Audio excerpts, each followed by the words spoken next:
You are being manipulated, not with force but with subtlety, not by tyrants but by systems.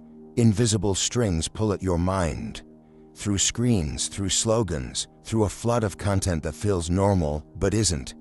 You were taught to trust what's popular, to believe what trends, to follow what feels good.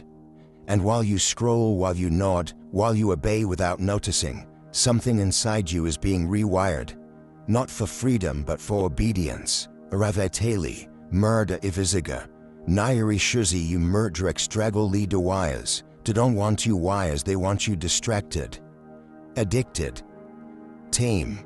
You are fed illusions of choice, while every algorithm pushes you toward the same destination, conformity. And the worst part is, you think it's your own thought. Marcus Aurelius warned, the opinion of 10,000 men is of no value, if none of them know themselves. And today, almost no one does. We speak with borrowed voices. We live second-hand lives. And slowly, without pain, our inner compass is erased. But Stoicism was forged in the face of deception. It's not a comfort philosophy, it's a sword, a mirror, a rebellion against the noise. In this video, you'll discover 5 Stoic truths that break illusions and help you reclaim your mind. They won't go viral, they won't flatter your ego, but they will cut through the fog. Because in a world where everyone is programmed, awareness is power. And if you still feel there's something real inside you, something untouched, something that remembers, then stay. This might be your wake-up call. Your mind is not neutral, it's a garden, and if you don't plant what matters, the world will plant what profits. Every headline, every ad, every video has one goal: to enter your head and stay there. But while you consume, you forget. You forget to reflect, to choose, to pause. You forget that silence is a choice, and so is truth. Epictetus said, "Only the educated are free."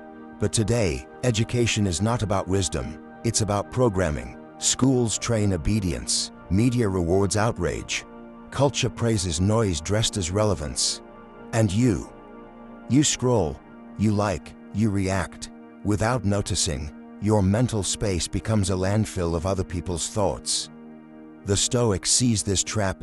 He understands his mind is a fortress, a sacred ground, so he guards it.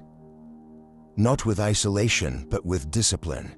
He filters what enters, he questions what's served, he sharpens judgment like a blade, not out of paranoia, but out of respect for his own clarity. Because when the world tells you what to think, Stoicism teaches you how to think, and that is the line between slavery and sovereignty. Don't wait for clarity to appear. Carve it out.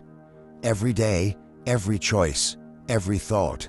Because if you don't own your mind, someone else already does. They no longer control you with fear. They control you with comfort, with convenience, with an endless buffet of options that sedate, not liberate. You think you're free because you can customize your coffee order, but you can't sit still for 5 minutes. You can't go a day without checking your phone, and you can't stop scrolling, not because you're curious, but because you've been trained to believe that boredom is a threat. Seneca said, "It is not the man who has too little, but the man who craves more, that is poor." And today, everyone is starving. Starving for validation, for novelty, for dopamine hits that evaporate in seconds. What looks like freedom is often just refined dependency, order. The Stoic walks a different path. He doesn't chase constant stimulation. He doesn't drown in excess. He doesn't confuse comfort with peace. He knows the cage made of gold is still a cage, so he chooses discomfort, simplicity, stillness, because that's where growth begins, not in what feels good, but in what strengthens you. And in a society addicted to more, restraint becomes the ultimate rebellion. Modern society doesn't reward truth, it rewards obedience. Agreement is celebrated, dissent is punished, and slowly, people stop thinking for themselves. They repeat, they echo, they align not with reality but with whatever keeps them safe. Kati pada la ha ha ha. You post what's acceptable, you say what's expected. You adopt beliefs not because they're rooted in truth, but because they protect you from discomfort, from judgment, from isolation, from rejection. But Marcus Aurelius warned, the opinion of 10,000 men is of no value if none of them know the truth. Most people don't. The Stoic doesn't crave applause. He craves alignment. Not with the crowd, but with virtue, with reason, with clarity. That's why Stoicism is dangerous in a brainwashed society. It doesn't give you answers. It gives you questions. It forces you to stop and ask, is this really true?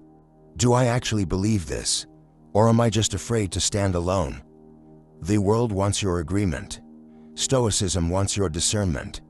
And sometimes that discernment will cost you followers, status, comfort. But what you gain is priceless. The ability to walk through life with your soul intact. You don't have to be directly controlled to be manipulated. All they need to know is what you crave: approval, attention, comfort, and the system builds itself around those cravings. It doesn't push, it seduces. It rewards your weakness and packages it as freedom. Imaku de Kangsa, the algorithm isn't malicious, it's just efficient. It studies you. It learns what keeps you scrolling: outrage, fear, envy, and it gives it to you endlessly, not to make you wise, but to keep you engaged. Epictetus said, freedom is the only worthy goal in life, but how can you be free if you don't even recognize your own triggers? The Stoic turns inward, he maps his flaws, he studies his impulses, not to suppress them with shame, but to fortify them with awareness, because he knows, what you fail to observe becomes what controls you. Your craving becomes your chain, your fear becomes your leash. Bishid, Itefia Tobia Kamunjet lines. The Stoic isn't trying to feel nothing, he's training to be moved by the right things. When the world pulls, he doesn't react, he watches, he resists, and in that space between impulse and action, he becomes unshakable. Slavery today doesn't come with chains, it comes with comfort, with convenience, with consensus. You think you're free because you can choose your playlist, your lunch, your weekend plans. But freedom isn't about having options, it's about having direction. It's about knowing who you are and where you're going, not just wandering through a maze of distractions. The Stoics lived under emperors, chaos and war, yet they remained free, not because of their circumstances, but because of their minds. Seneca wrote, "Most powerful is he who has himself in his own power." But today, how many truly possess themselves? How many people scroll not to learn, but to escape? How many consume not to grow but to forget? Avor fijaun fisals. Bidere chiho, the more you run from discomfort, the more invisible your cage becomes. Because the bars aren't outside you, they're built within your habits, your fears, your refusal to stop. The Stoic chooses to stop. He chooses to feel the weight of silence, the bite of truth, the clarity of being fully awake. He doesn't need to escape the system, he just refuses to let it own his mind.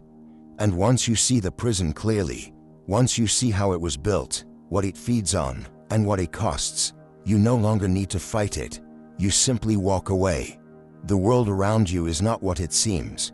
Behind every trend, every screen, every carefully designed distraction, there is a quiet cost: your clarity, your presence, your ability to think. And the longer you stay asleep, the harder it is to find your way back. Pahakli fora, but you don't have to live like this. You can remember who you are, you can take back your mind, you can unplug, not from life, but from illusion. You can stop being manipulated, not with rage or rebellion, but with awareness, with discipline, with truth. Stoicism is not comfort, it's armor. It's the mirror that doesn't lie. It's the voice that stays steady when everything else screams. And if something in this message made you pause, if even a part of you remembered what it feels like to be real, then like this video and subscribe now. Not because it's trendy, but because someone close to you may be falling, and this message might be the rope they need. The system doesn't want you awake, but we do. And if you're still here, still listening, still thinking, maybe you're not as lost as they hoped, here we won't feed your ego, we'll feed your soul. And that alone might be your way out.